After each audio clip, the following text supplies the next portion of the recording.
Welcome to the Empowered Wife podcast, where it's all about fixing your relationship without your husband's conscious effort so you feel desired, taken care of, and special, even if it feels completely hopeless. I'm Laura Doyle, and today I'm revealing what makes a marriage last forever. And my guest, Dina, felt like she was drowning because she had to do everything to take care of their small kids while her unsupportive husband was at his leisure. But she had an insight that changed how she looked at things. And today, her husband spoils her with taking care of the kids so she has time for herself. She's going to tell us what she did so you can do it too. And then the Worst Relationship Advice of the Week award goes to an Instagram post from a coach, but definitely not one of our coaches. She gives an example of how you should talk to your partner that will definitely make you very, very resistible. All of that is coming up, but first, let's talk about what makes a marriage last forever. When you first say the words, I do, the idea that your marriage will last forever feels like a given. Of course it will. That's why you're committing for life in front of God and everybody. You met the right person, and he miraculously felt all melty with you, just like you did with him. Your marriage will definitely last forever and ever. The end. I mean, what could possibly go wrong, right?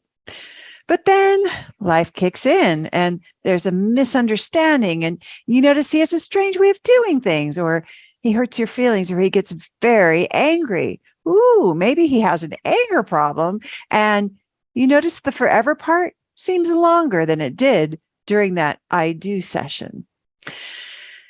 That's when the you who was looking forward to a lifetime together with your greatest love would like to know how to get back to having that kind of faith. Or was it just ignorance and immaturity? It's a big accomplishment to stay married forever, and some marriages do last a lifetime. If it's possible for some people, then it stands to reason it's possible for you too. I used to think it was just luck, but now I know from my own experience that there are powerful habits that contribute to marriage longevity. And not that I've been married forever yet. It's something I'm definitely aiming for and feeling optimistic about. So here's the number one habit that will give you an unfair advantage for making your marriage last a lifetime. You ready? Here it is. Use your power for good. As a wife, you have tons of power and influence over your husband. You can influence the way he sees himself, like whether he thinks he's capable and competent, or if he thinks he'll probably mess everything up. You have power to make him feel successful as a father and a husband, or to make him feel like he'll never measure up. You might feel like that's not in your power because your husband is or isn't capable, or is or isn't competent, or a good husband or a good father. You might feel like you're just reporting back what you see truthfully. But what you see depends on which perspectives you wear. If you wear your grateful glasses, you're likely to see a lot of things he's doing right. And maybe like me, you've taken some of those things for granted, since that's just human nature. Maybe the things he's doing wrong seem a lot bigger. Or maybe you think, like I used to, that you shouldn't have to compliment him for doing his job, like fixing the garbage disposal, or picking up salad at the store, or fixing the Wi-Fi. But how would your life be different if he didn't do those things? My high school English teacher and mentor, Mrs. Carpenter, showed our 11th grade English class how to write letters describing the exceptionally good products and services, or the exceptionally bad products or services we encountered at local businesses. An important part of the lesson was to put twice as much gratitude into the world as complaints by writing twice as many letters of appreciation. We were amazed to see the lavish responses we got from businesses when we acknowledged them with gratitude. We scored free comic books and movie tickets and a side of French fries and a medium Coke and more. Using our gratitude muscles was like magic, and we saw for ourselves that we got a better response from appreciation than we ever did by complaining. Thanks to that lesson from Mrs. Carpenter, we have a structure inside our Ridiculously Happy Wife program that every post in our private group starts with 2 wins or 2 things you're grateful for. An important part of the training is to put twice as much gratitude into the world as complaints. As you can imagine, the members of our program are amazed to see the magic that habit creates. So thank you, Mrs. C. You changed my life, and I'm forever grateful. But touching on what you're grateful for does more than get you free frozen yogurt. It's also an antidote for a common enemy of marriages that last forever. The threat I'm talking about, it's resentment. It's as common as it is poisonous for lasting marriage. But since you can't feel both grateful and resentful at the same time, there's a simple, effective cure for it. That cure is to make a list of at least 20 things that you're grateful for about your husband. It might seem very hard to do. It might seem impossible to do. It might just seem ridiculous and awkward because there are so many things about him that you're not grateful for. I get that. I've been there. And it wasn't easy for me to decide to be grateful to my husband, who wasn't just a local Mexican restaurant with a sticky booth that was slow to bring our food. But when I finally did choose my gratitude, I was amazed to see the magic that choice creates. And now I have so much to be grateful for, including feeling proud and secure that my once hopeless seeming marriage will last forever. And if I can have that, then why not you too? It all starts with deciding to put on your grateful perspectacles. If you'd like to be my guest on the Empowered Wife podcast and share about how you fixed a struggling relationship using the 6 intimacy skills, I would love to interview you. Just go to lauradoyle.org/podcast-guest to let me know that you are willing to make a big contribution to ending world divorce by telling your relationship story. I look forward to meeting you.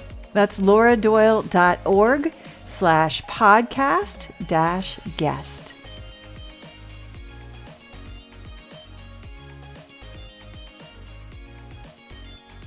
My guest Dina felt like she was drowning because she had to do everything to take care of their small kids while her unsupportive husband was at his leisure.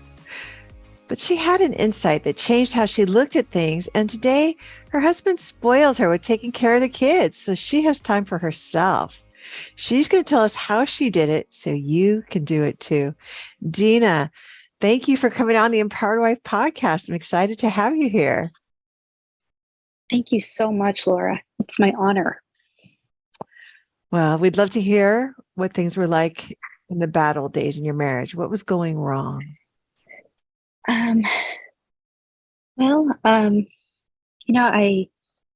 got married pretty young, and I didn't have a doubt in my mind that he was the one for me.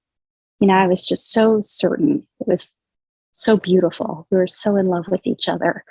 And then the babies came, and life happened, and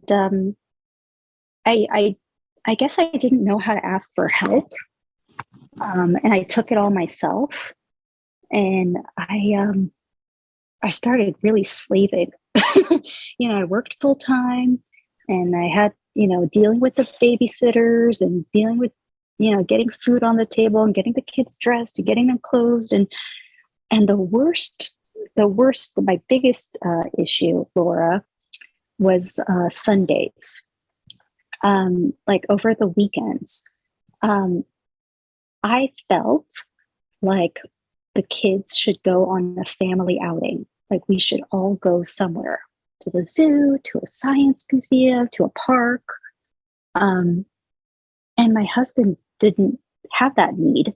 He didn't see that. And so he would stay home, and I would go solo with the kids. And so it got, I became the martyr mom. I was, and trying to find, extracurricular activities that I thought they'd enjoy, that my husband didn't see the value in and frankly didn't care about. Mm. So I felt very alone. It sounds very lonely. And those sound like exhausting trips to the zoo and the science museum and the park because and how many children do you have? 4. Oh, yeah, it sounds tiring. It sounds like a lot of work. So I can imagine you were feeling pretty resentful. Yeah, it was even worse because, I'd come home and he'd, have his feet up and he'd be like, oh, I just got up from a nap. Um, you know, and, it's not like he would wash dishes or anything. It's not like the house would be in order. It was, and I didn't know how to say anything about what I wanted. I just kind of, the only thing I knew was to suck it up. And so I did. And I just got more and more resentful and angry, and didn't, I kind of felt like I made a big mistake. This is not Eh, what I wanted. Yeah, like this is the wrong husband. Like if you had a different husband, he'd be helping you at the park and the museum and the zoo with the kids. Is that right? Yeah. Yeah. Yeah. Like, growing up, my father worked crazy hours, but he always made time for a family outing over the weekend. Mm, So in my mind, that was sacrosanct. That was like supposed to happen. He didn't see the value in that. Um, but but I didn't realize at the time that, well, he's a different father. He's not my dad. I didn't, I couldn't see that at the time. I just saw this is how dad is supposed to be, and he is not living up to that standard. he kind of a failure as a father, really. Yeah, I took it personally. Yeah. Maybe like you're abandoning me. Yeah. I'm like, how could you do, like, we were best friends. We were, we were considerate. We care about each other. How could you put your needs before mine like this? Yeah, absolutely. So what kinds of things did you say to try to solve this? Um, well, um, I remember the day when you came into my life, Laura. Someone handed me your book in a carpool line. Oh, Yeah, and said, someone who I would, chit chat a lot about, cool self help books and theories. She handed me this book and she said, oh, my sister told me about it. You're going to love it. I've already done my 10 self care, my list of self care. And I think this woman's really onto something.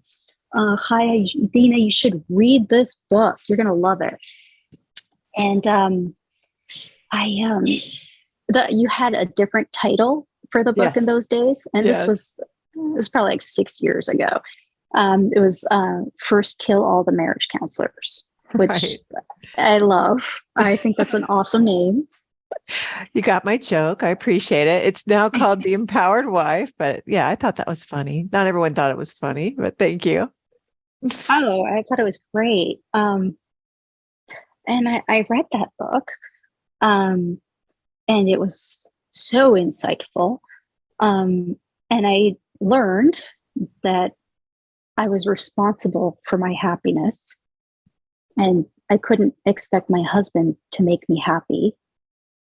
And so I need to take charge of that. Like, I could only blame myself for my unhappiness. And it was kind of like a wimpy way out to just blame my husband for feeling Mm. like a martyr. Like, it's easier, right? Then I don't have to do anything. It's all him.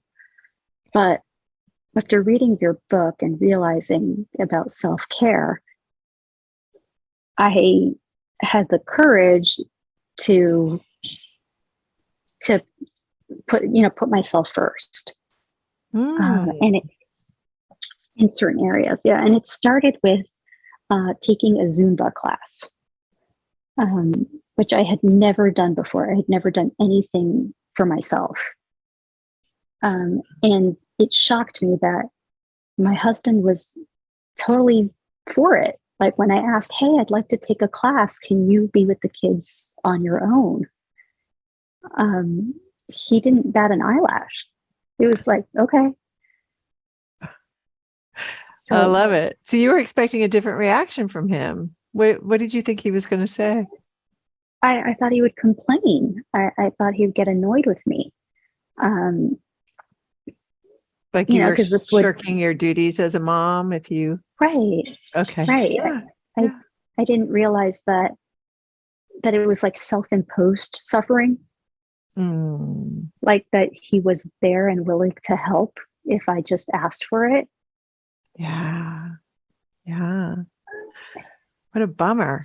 But kind of a relief at the same time, right? Yeah, yeah. And and so I started doing classes, and I poured on the gratitude because I was feeling so great. So I would thank him for that. Um, and and he in turn would be like, "Oh, what else do you want to take next week?" Like, and he would come towards me and tell me like when he was traveling, like in advance, because he didn't want me to miss my class. So like, could you get a Wow. babysitter? Because I'm going to be away next week. I'm going to be in this city. I'm going to be that city. Um, and which was very sweet. Like he recognized how happy it made me, and he wanted me to be happy. And I didn't see that before. He just didn't. I didn't. I didn't own my happiness. I didn't clarify what I needed before, so he just assumed I was good. Right? Yeah. Yeah. Or he didn't know how to make you good yeah, Yeah, because you didn't know either, it sounds like before that. I really didn't. I didn't Mhm. know what I wanted. Um, and so the gratitude thing really, I know you call it like the most powerful skill. Mhm. Um, Gratitude really changed my perspective on my husband, because I had this long-standing resentment for for taking the kids on outings every Sunday. Um, that was my thing, and he would just spend the day at home. And I didn't realize um, that my husband is an introvert, Hmm. and he nobody would know it. It's like the biggest secret. Like my husband has to like wine and dine clients and speak to crowds of like hundreds of people, and lead conferences, and do assessments of people, and he's just always on stage, right? Always on. And he Mhm. doesn't, and that's not his nature. That's not what it actually takes a huge toll on him. Um, and nobody knows this. Nobody knows that my husband is an introvert. They all think that he's this huge extrovert that's like always on stage and, leading crowds and, always being like a master of ceremonies and always getting people to laugh. But I know my husband, and I know that it takes a tremendous toll on him. And in fact, he does this all week long. He, like, I call him my road warrior. He will go to multiple cities in a week. And the pandemic stopped that for a while, but he's back on. But he will travel a lot and be with people, and he'll have to be always on. He hates to travel. And I didn't appreciate that he was doing that for me, for us, to Mhm. provide for us. And then Mhm. when I realized that, and I started expressing that to him, and I had it did more duty. It did more it for me. Like just telling that to him changed me. I got it kind of helped me see him in a different light. Like he does need his rest. He does need to take the day off and recover and recoup because he's got a crazy week ahead. We're not going to see him. He's traveling to two other cities this week. It really it shifted my perspective on the Wow. gratitude. Oh, I love that, Dina. So it changed your heart more than it wasn't meant as a manipulation anyway, it sounds like, but just finding your gratitude for the sacrifices that he makes for your family, for you, changed how you saw him. I didn't feel like I was the martyr. I felt like I was, the lucky recipient that, you know, I get to take the kids on some fun family excursion because my husband is recharging his batteries so that he can continue to work hard for our family. I just, Mhm. I guess I took more, I saw it more of a choice. Like I don't have to take the kids, and entertain them all day. I can choose to if I want to, and if I want to, and I guess kind of listening more to my heart. Like, how did I feel at the moment? Was I really up for such a 6 hour outing? Yeah, you know, yeah, take the kids alone to a theme park. You're really up for yeah. this. Kind of, um, I, you know, I kind of seeing my husband in the more sympathetic light also helped me see myself in a more sympathetic light. Like, I'm also a mere mortal woman. I also can't do these things. I also need to recharge. And you know Mhm. what? It's important for the kids to know that their parents are people that also have needs. Mhm. Mm. So Beautiful. yeah, so I started taking better care of myself, um, and he saw that, um, and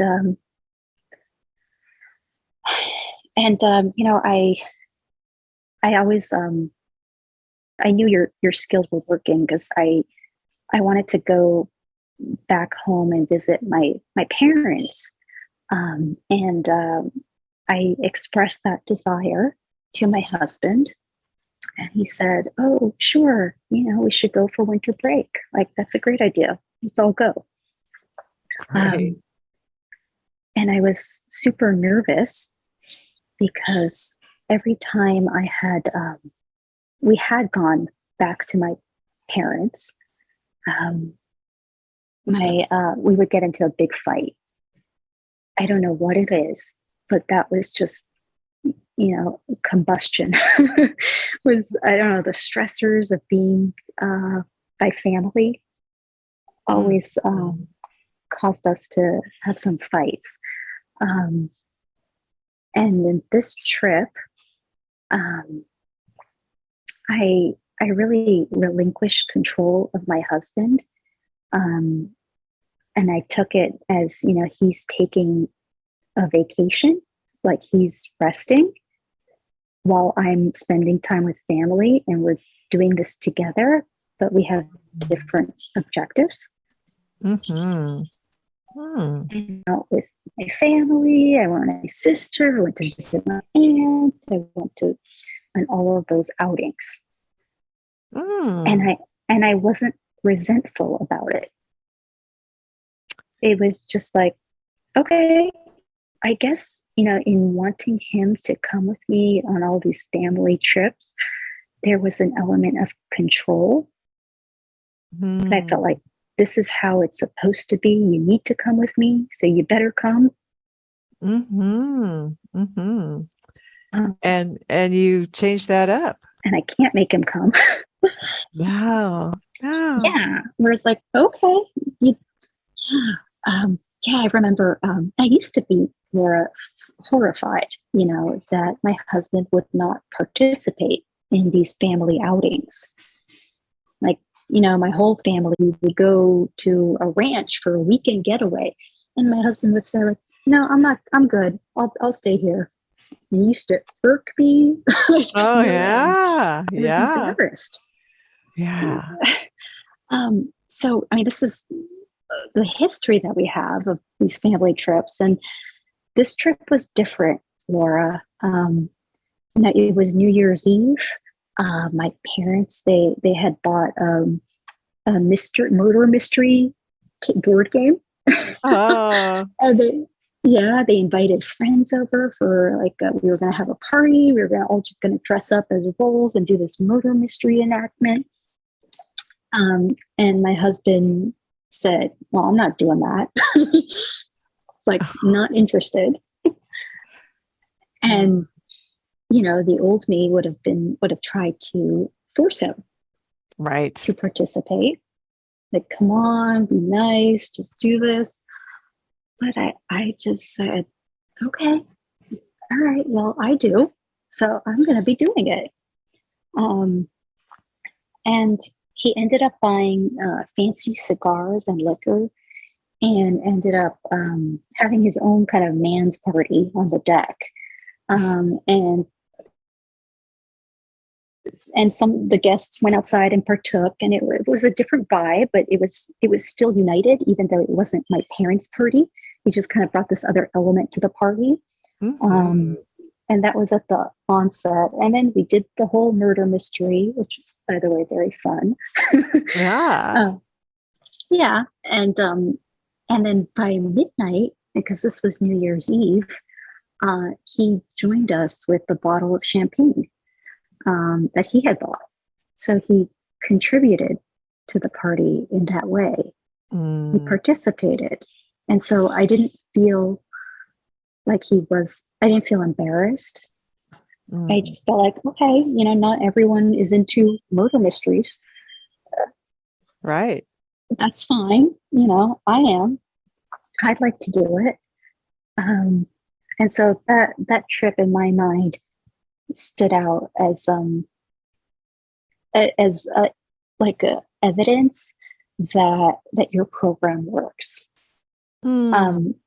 And I need to tell you, Laura, that all of this evidence, everything that I was doing it solo at this time.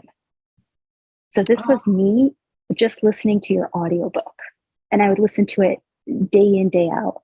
I had it memorized. Yeah. Wow.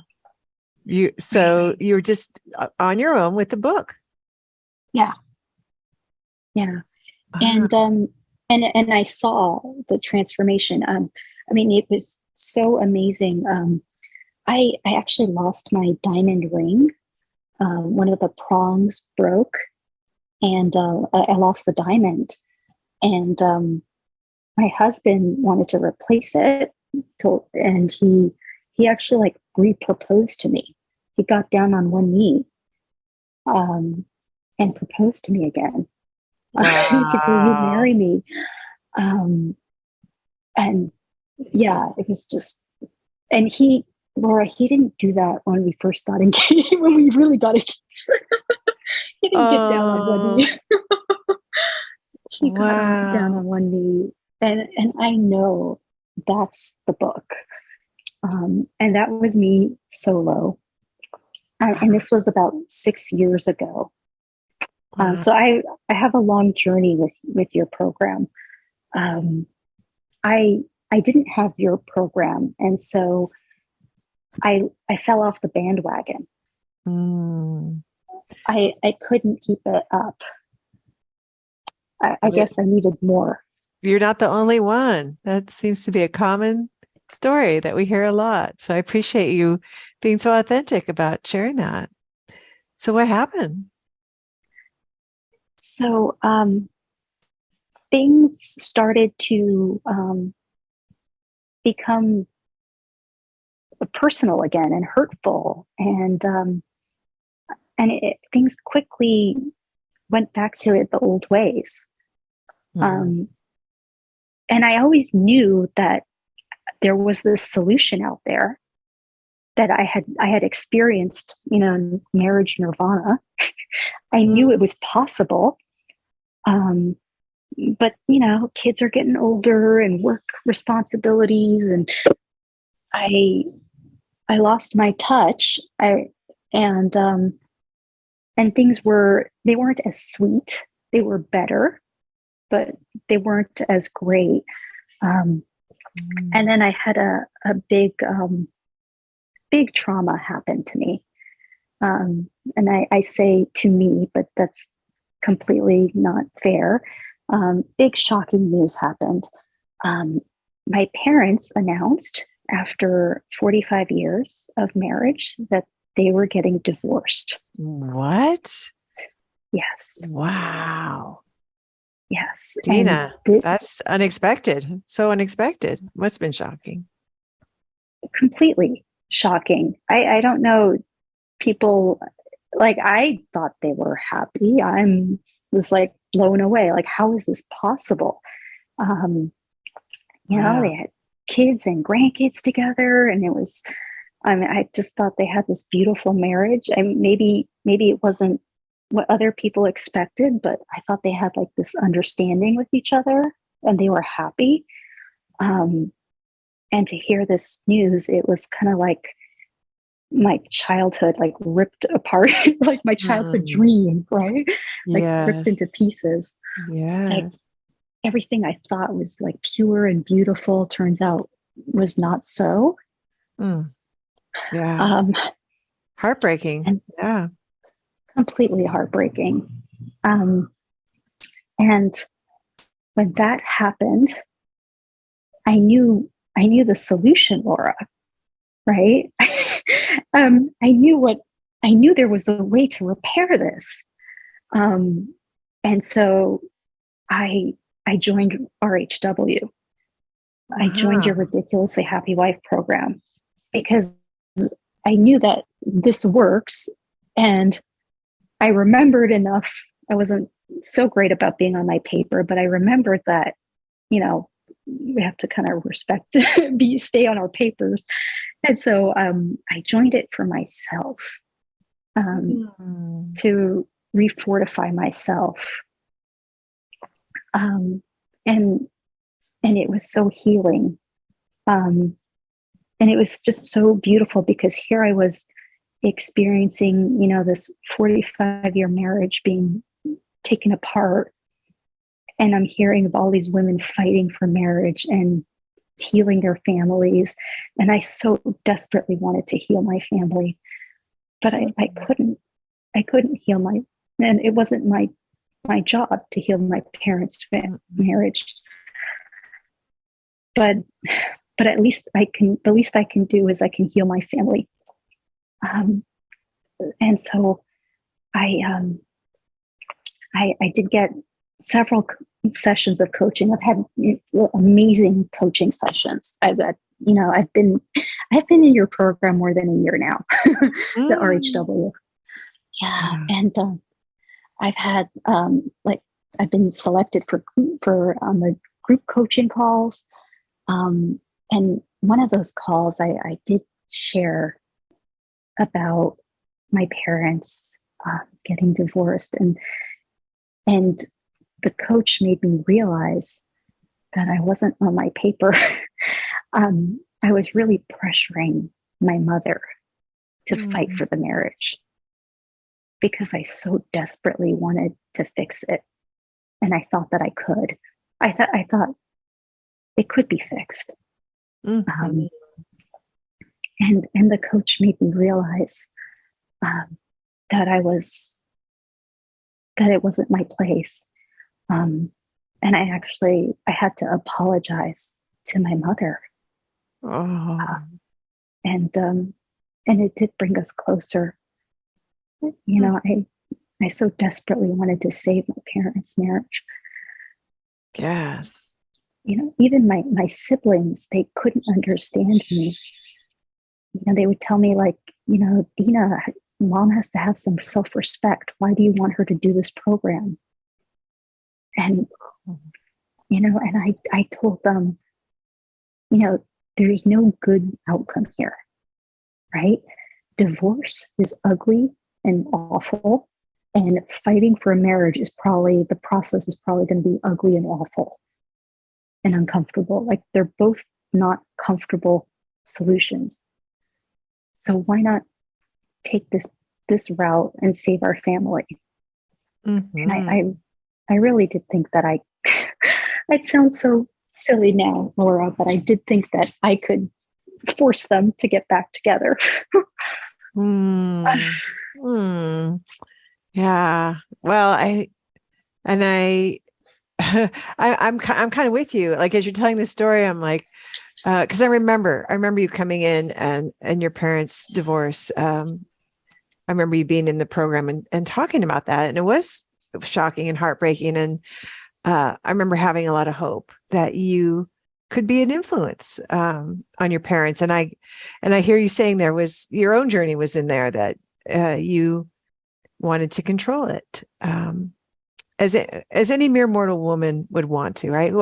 What child doesn't want their parents to stay married? It's so natural and normal and understandable. And yet I hear there was a like a spiritual awakening for you in a way that letting go of it, the outcome was actually the highest good, and reconnecting with your mother, bringing your relationship with your mother closer was the outcome. But their divorce actually happened, it sounds like.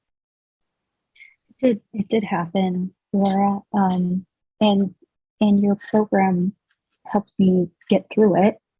And actually, I was like the first of my siblings to reconnect with my father, to reconnect with my mother and her new husband. Both my parents are remarried, and I was, I think I was more. It's so funny because I was, so against them getting divorced. Like at all costs, we must stop this. This cannot happen. To, okay, this is happening. Okay, how can I love and support my parents? And so I did this like 180 shift, and and my siblings saw me do that, and I think they also got on that bandwagon. Wow. So you sort of led the siblings to a place of peace and reconciliation with the whole transition to new husband, new stepmom, new stepfather, and everybody getting on board with that. It sounds like. Yeah, I mean, it's still very painful. It's still very raw, but but I am by far have engaged the most with my parents and their new spouses. So Wow. I'm, yeah, I mean, it's you must feel proud about that you're really choosing love and peace and connection and with this situation with your parents that has been devastating for your whole family, it sounds like. it has been, and it's made me understand the importance of marriage for kids of any age. I was 35 when my parents got divorced. It and that's I mean I cannot imagine what it's like when your parents get divorced and you're still growing, you're still a child, you're still. I, it just solidified my belief in keeping my marriage happy, in working on my marriage, working on myself, and then and I know I still tend to go to other people's papers, but I do, Laura. I have a stash of your books, and this is, and I think I've gotten this down to a science of what I do. But um, sometimes I do hear about couples that are separated, and being what I went through with my parents' divorce, I kind of feel like I'm in a position that I can speak about it. And so I will give the woman the book and I will tell her, and this is someone who I'd actually know. I'm not just going to strangers, but I just kind of feel like I'm obligated to, like, I have to give you this answer. This is the antidote to your pain right now. It's up to you whether you want to action it, but I will not live with myself if I did not hand you this book. So this has changed my life. This has made my marriage sweet. My kids thrive seeing their parents love each other. Yeah. I've seen the effects of divorce. You know, I can't, only you know what is best for you, but I want to give you this book. I've ordered this for you. I haven't, I don't know. Who knows? At that, at that point, I'm like, this is not my business. You've done your job, Dina. Walk away. Yes. But Yeah. I do hand the book. Yeah. Yeah. It's beautiful. I relate so much to you, of course, because I have the same moral obligation to share with as many women as possible about the information I that I believe can help, and also have the same obligation to really respect them as the expert on their own lives. So important, right? That's a big part of what we do around here. But you sound like a future coach to me because of your passion and commitment to sharing the 6 intimacy skills and the things that you've learned and that have made your marriage shiny and have made your relationship with your parents more connected and peaceful. Yeah. I mean, that's definitely on my docket. Um, I can't, I don't think I can leave your program again because I slipped back. And so, in my view, I just have to become a coach now so Yeah. so that I can ensure like my lifeline. Yeah. Yeah. I used to tease Kathy Murray about that because people said, well, how did she become a coach? Because she's master coach now. She's been around for over 20 years. And I was like, well, I couldn't get rid of her. So now she's a coach. We still laugh about that. But thank goodness I couldn't get rid of her. And thank goodness there are women like you who feel called, right? That's part of your calling to not have anyone suffer just because they didn't have the right information and support, just because no one ever taught them the intimacy skills. So I love that. Thanks for your commitment to that, Dina. Thank you. Yeah. So how is this affecting your children now? You think that you've had this transformation and you've really been committed to it, and even though you're still a mere mortal woman who gets on other people's papers from time to time, sounds like you've come a long way with really honoring yourself and getting to those Zumba classes. So how has that affected them? I think I've kind of given them more space to become their own people. I mean, still a journey, still trying, but I used to struggle with my son. We didn't see eye to eye. And I kind of felt like I had to tell him what to do, and your skills helped me to just listen. And then when I started doing that and kind of refrained from commanding, he was so much more forthcoming. He would start telling me all about his day. Nowadays, he walks, as soon as he comes home from the bus, like he's waiting outside my door, waiting for me to come out so he can tell me about his day. Which is so sweet. And he just got to give me like this recount of everything that happened and who said what and how it's going and what he's thinking now, what his homework is, which is so sweet because it wasn't the case. And I just realized that I didn't really give him the chance to talk to me because I kind of was always putting my views on top of him. Yes. I do have a funny story about one of my daughters. She was going to do, I wanted her to do an after school activity. And I said, I love Zumba. So I wanted her to do a Zumba class. And I just know that she loves to be active. Even as like a little kid, I could see her, like she would just glow and she would run around on the playground, like when she was really young. So I figured like this was going to be a perfect fit for her. Mm-hmm. And so I was telling her that you're going to do the Zumba class. Yeah, I'm going to sign you up. You want to find out who else in your class is going to be there? Let's do this. And she told me, Mom, I don't want to do Zumba. And I was shocked. I was like, wait, what? She's like, yeah, I don't want to do Zumba. I want to do drawing. And I was like, what? It was like, I know it sounds so silly, right? Like they are their own people, right? Oh, your kids, man. Like, yeah. But I was like flabbergasted. Like, you want to do drawing?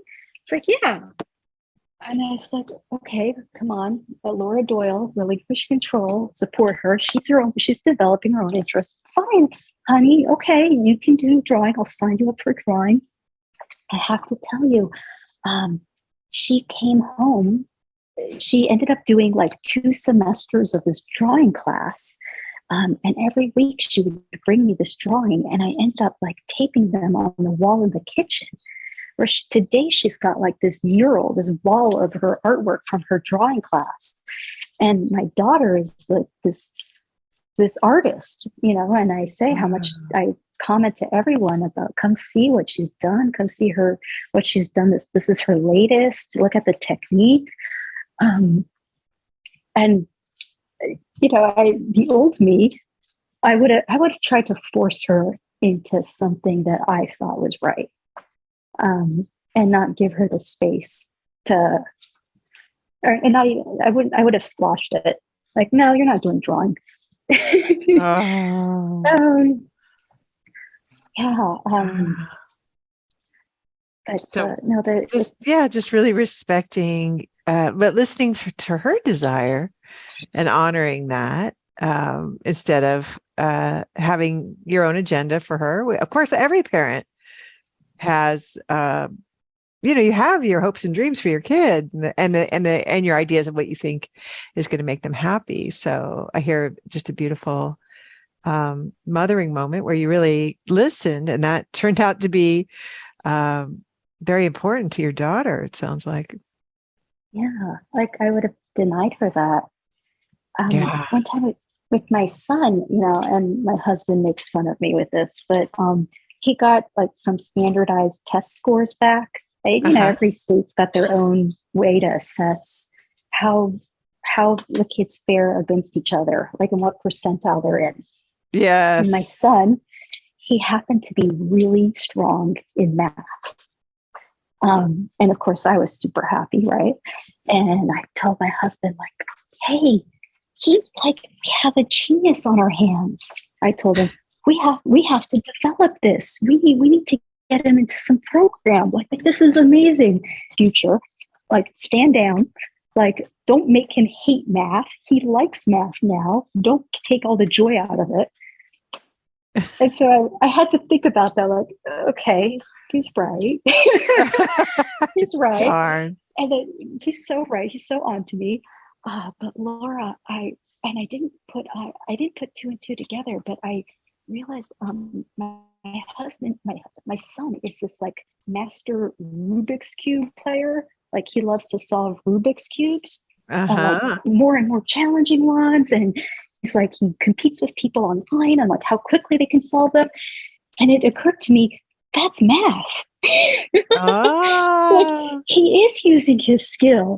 Like, I'm trying to like intercede and like try to, you know, like, hey, he's got a talent here. It's my job to develop it in the way I think is appropriate.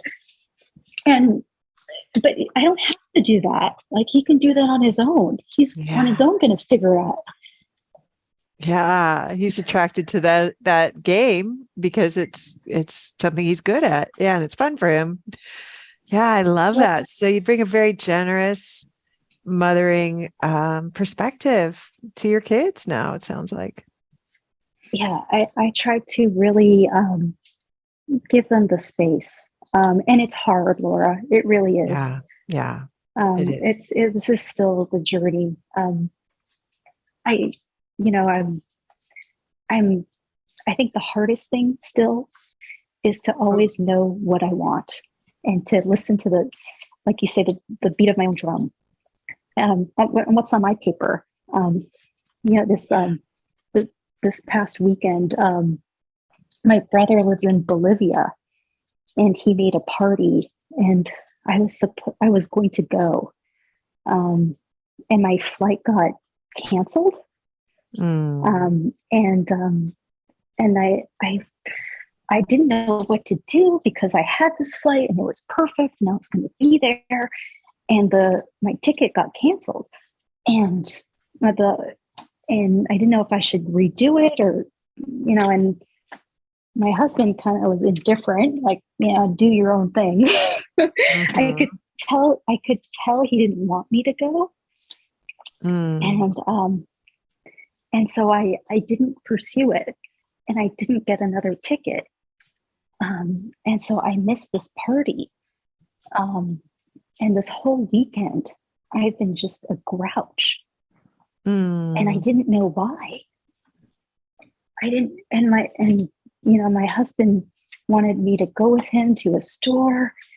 And I told him, like, I can't. It's like, why not? It's like, and I told him, and I really was so unaware, Laura, but I told him, I'm just intensely angry at the moment.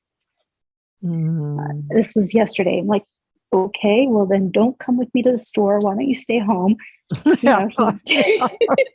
Because that's not how we typically speak, right? Someone tells you I'm intensely angry at the moment.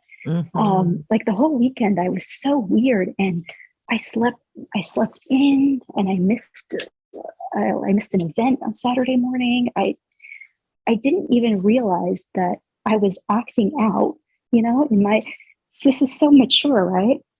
I was acting out because I didn't go to this party. And it only occurred to me now, like, I'm kind of a bit disappointed in myself, Laura, because I should know better. Like, I'm usually quite in tune. But this, I guess, was more gray.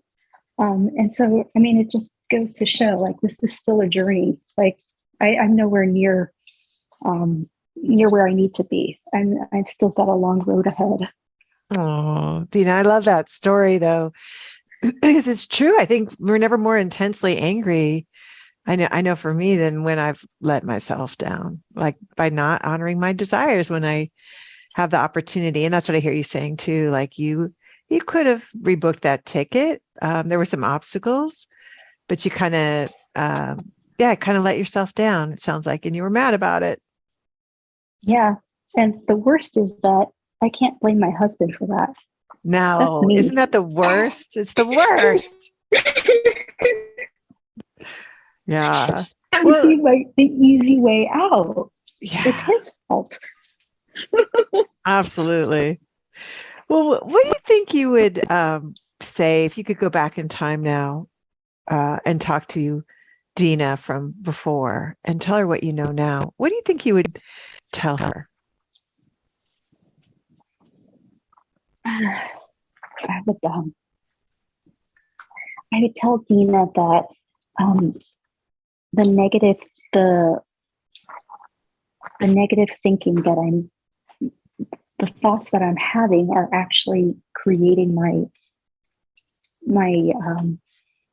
are becoming a self-fulfilling prophecy. I think that's one of your most powerful teachings about the affirmations. And what I'm telling myself is actually causing this reality to happen. And so I would push Dina to see beyond that and try to see an alternative perspective and to communicate that alternative perspective. Because what I've seen is that people desperately want others to see the best in them. And when you give them that, when you show them that you're willing to see that side of them, when you see greatness, you stand for their greatness, you really can develop intimacy, and people will fight for your happiness, because that's just such a gift that you're giving them, that honor that you see greatness in them. They just want to protect you in return. That is beautiful. I love that. And what is your marriage like now, Dina? Well, It's sweet. we we we hold hands. We he says jokes to me. He makes me laugh. Um, he likes to smoke cigars, my husband, and he does that. He will not do that in the house. So he only does that in the summer months when it's nice and hot outside, and the nights are getting cool. And so I told him the other day, like, oh, I'm looking forward to watching TV again. Maybe, because maybe, if he's not going to be having his cigar in the evening, maybe we can watch some shows together. And he's grinned. He's like, yeah, that would be nice. I'm always thanking him for how hard he works for our family. And he always responds. We text each other a lot. I mean, I think in today's world, like, I know it's funny. We both work from home when he's not traveling. So we're both like next door to each other, but we will communicate primarily through text. and so, you're right. And so, I see that he's having like a crazy day.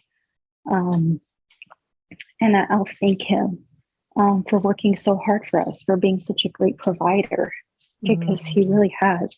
I've never had to worry, and I take that for granted so often. But that really is a tremendous accomplishment, to provide for your family that way. Yes. Yes. And he always gives me those. He responds to those text messages with hearts. Yeah. Sweet. It sounds like there's wonderful companionship and playfulness in your marriage. So yeah, congratulations on that, Dina. I think it's a wonderful accomplishment. Thank you. Thank you. What's your best tip for someone who's listening and maybe is where you were, feeling like she's drowning with the kids and her husband is not really showing up to be the kind of father she wants. And she, would like to be where you are now, where she feels grateful for the ways her husband is contributing.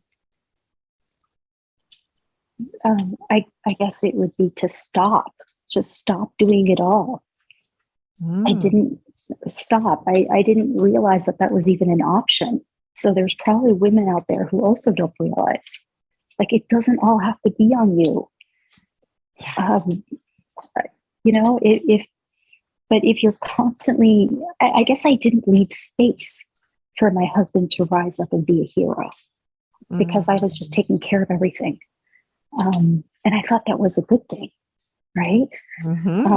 Yeah. And so I guess it's do less and give space for other people to step up. Nice. I love that. Well, Dina, you have a remarkable story. It's wonderful, a heartwarming story to hear, and your journey. And I find your humility so appealing and enjoyable. And I just want to thank you for telling us all these personal details and really letting us have a glimpse of the inside of your marriage, because it's been very inspiring and uplifting. Thank you. Thank you.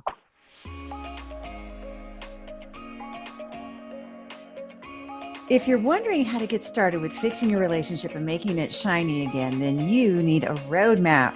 Get 6 simple steps to follow that will set your relationship up for success. Discover 3 common mistakes that wives make trying to fix their relationship that just make things worse when you download my free Adored Wife Roadmap.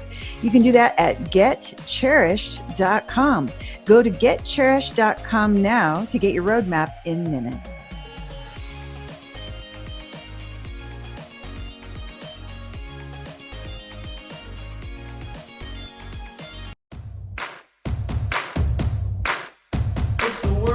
Relationship advice.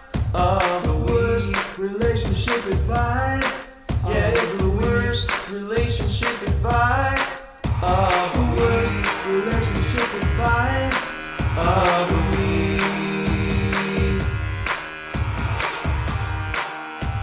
And now it's time for the Worst Relationship Advice of the Week award. And the advice that I'm using as my personal punching bag this week was sent to me by a friend who couldn't wait to make fun of this one with me.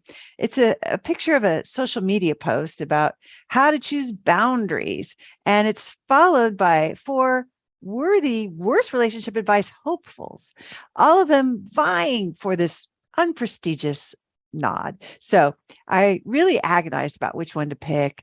But then the third one, whoa, oh boy, it is a doozy, but it was a very close call this week.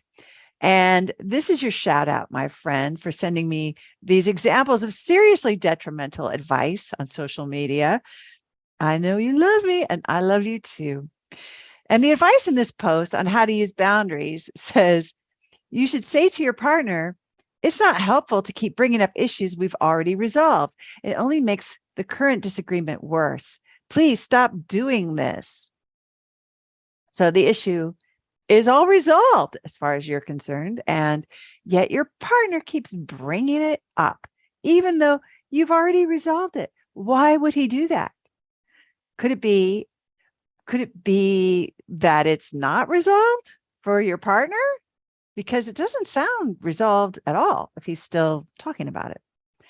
And according to this advice, if you find yourself in a situation where he's complaining about something you didn't feel like discussing, you should first of all criticize him for bringing things up that you no longer want to discuss. And 2, try to control what he brings up. See how that works for you. Yeah, if you want to be as resistible as possible and also get a defensive, angry reaction, then this is a very effective approach.